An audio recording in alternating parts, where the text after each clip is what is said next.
সুপ্রিয় দর্শক, স্বাগতম আপনাদেরকে আতঙ্কের নিশীথের নতুন একটি এপিসোডে। অ্যান্ড আজকে আমি যে স্টোরিটি শেয়ার করব সেটা কিছুটা ডিফারেন্ট, কারণ আমরা সবসময় জিন জাতির ব্যাপারে শুনেছি যে তারা দেখতে খুব বড় হয় এবং তাদের উচ্চতা অনেক বেশি হয় আর সামথিং লাইক দ্যাট। কিন্তু আজকে আমি আপনাদের সাথে শেয়ার করব একটি বাচ্চা জিন অথবা বাচ্চা ভূতের স্টোরি। মানে সে দেখতে বাচ্চাদের মতো, কিন্তু তার বয়স অনেক বেশি। হ্যাঁ, সো এই স্টোরিটা ঘটছে আমার আর আমার বোনের সাথে, এবং আমি নিজে এক্সপিরিয়েন্স করছি বিষয়টা। সো তাহলে আর দেরি না করে ঘটনায় চলে যাই, কিন্তু তার আগে ইন্ট্রোটা একবার শুনে আসি। হ্যালো বুবু, আমি কিন্তু বেরোই গেছি, সকালের মধ্যেই কিন্তু চলে আসবো। রাস্তায় একাই হাঁটছি, কি সুন্দর চাঁদের আলো। কিন্তু সামনে সাদা কাপড় পরে এটা কে দাঁড়ানো?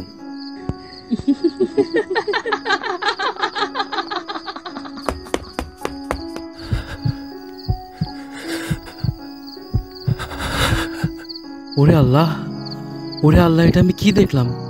Kenapa tak tidur lagi, ha?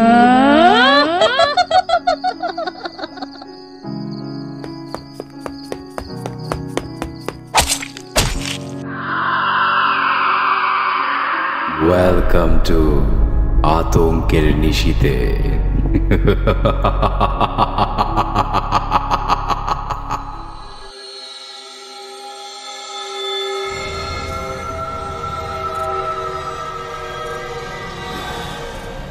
So ঘটনাটা আমার আর আমার বোনের সাথেই ঘটেছে, অ্যান্ড আমরা দুজনে বিষয়টা এক্সপিরিয়েন্স করেছি।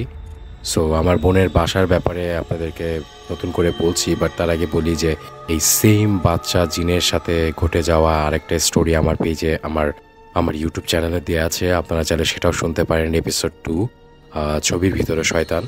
তো আপনারা সেখান থেকে বাসার লোকেশন, সেখান থেকে বাসার পরিবেশটা কীরকম সেটা আরও ভালোভাবে বুঝতে পারবেন।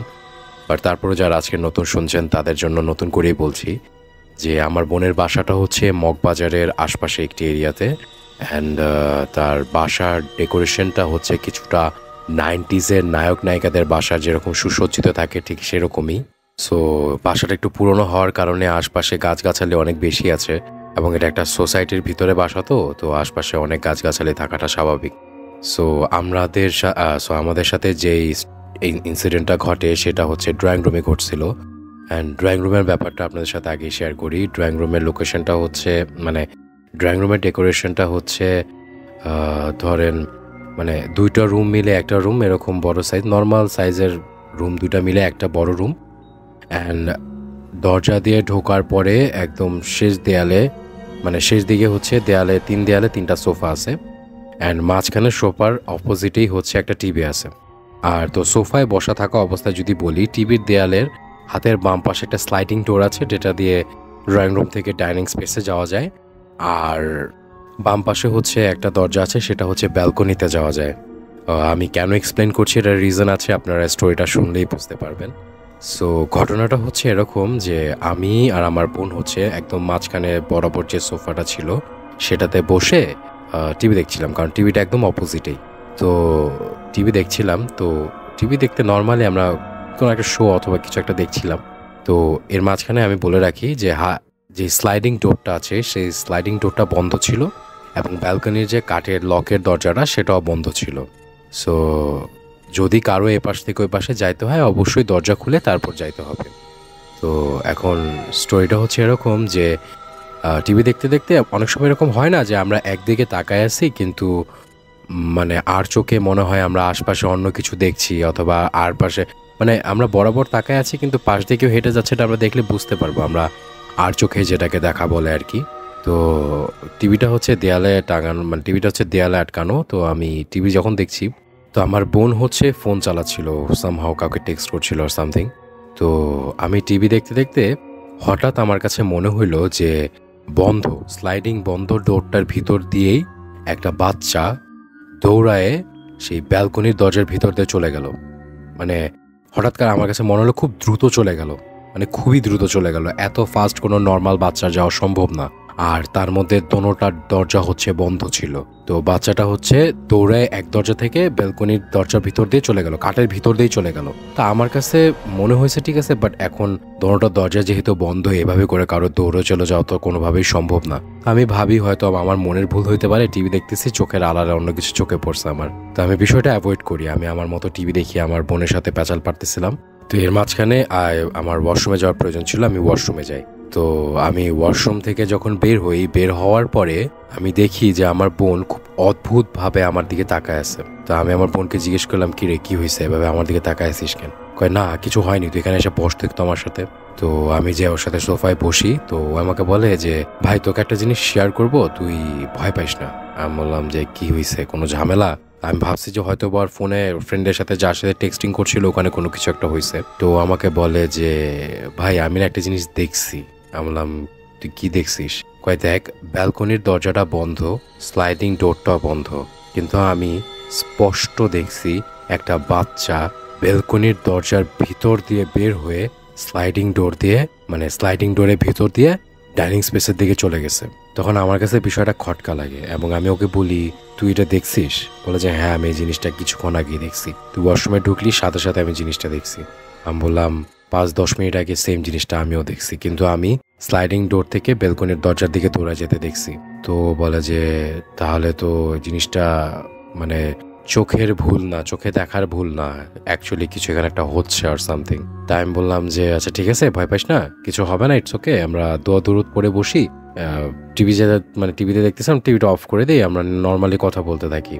তো আমরা দোয়া দরুদ পড়ে বসার পরে আমরা চিন্তা করলাম যে ঠিক আছে, ইটস ওকে, যা হয়েছে হয়তো বা তখন টাইমটা ছিল হচ্ছে আজানের কিছুক্ষণ আগে আর সামথিং। আমি বলতেছিলাম যে ভয় পাইস না, কিছুক্ষণের মধ্যে আজান দিয়ে দিবে। আমি ঘুরে দেখছি, কিছুক্ষণের মধ্যে আজান দিয়ে দিবে, নামাজ পড়তে চলে যাবো না, সমস্যা নেই, কিছু হবে না, ভয় পাইস না এগুলো নিয়ে। আর ফজরের টাইমের পরে এগুলা কিছুই হয় না, এগুলো উল্টাপাল্টা কিছু থাকে না। তো আমরা কথা বলতে বলতে হঠাৎ আমরা খেয়াল করি যে হাতের বাম পাশে যে স্লাইডিং ডোরটা ছিল, সেই স্লাইডিং ডোরটা হচ্ছে একা একা খুলে যাইতেছে।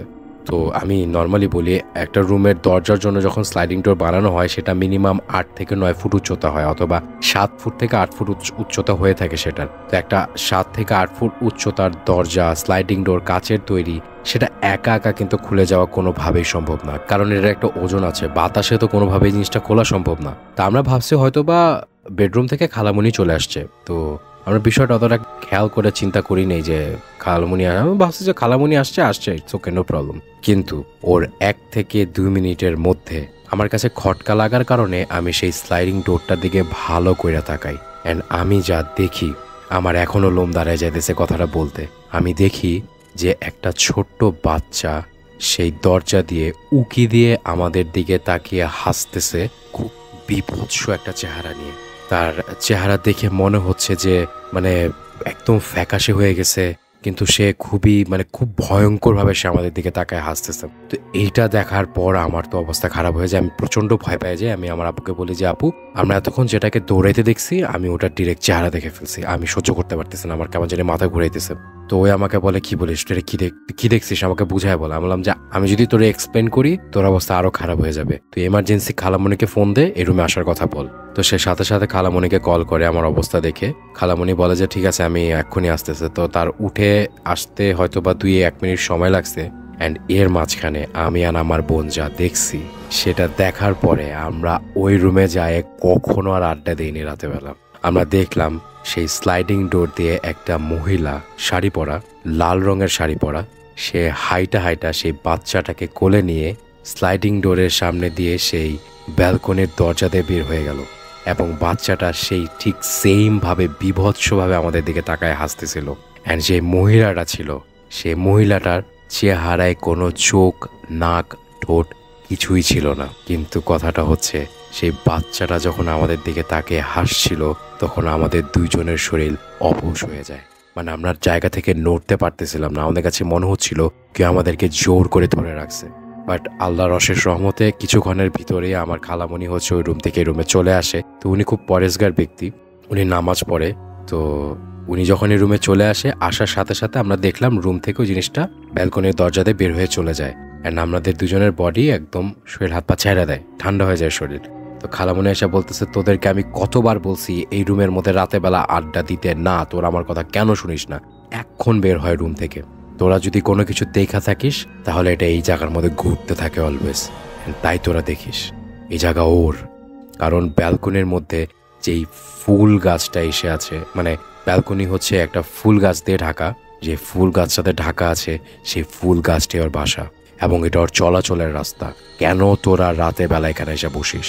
আমার খালামণির কথা শুনে আমরা সাথে সাথে সেই রুম থেকে বের হয়ে যাই।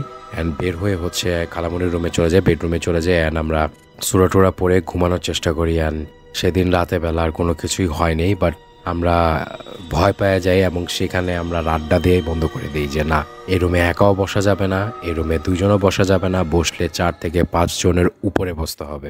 সো যাই হোক, দিস ইজ দ্য স্টোরি। এবং আমার স্টোরি যদি ভালো লেগে থাকে তাহলে অবশ্যই আমার ভিডিওটি লাইক করবেন এবং আমার চ্যানেলটিকে সাবস্ক্রাইব করবেন, কারণ আমি এরকম আমার সাথে ঘটা, আমার আশপাশের মানুষের সাথে ঘটা এরকম অনেক স্টোরি শেয়ার করে থাকি। আপনারা চাইলে আপনাদের স্টোরি আমি শেয়ার করতে পারি এবং সেটা কিভাবে শেয়ার করবেন সেই রাস্তা আমি বলে দিব। ইমেল অ্যাড্রেস দেওয়া থাকবে আমার ডিসক্রিপশন বক্সে, আপনারা চাইলে ইমেল করতে পারেন।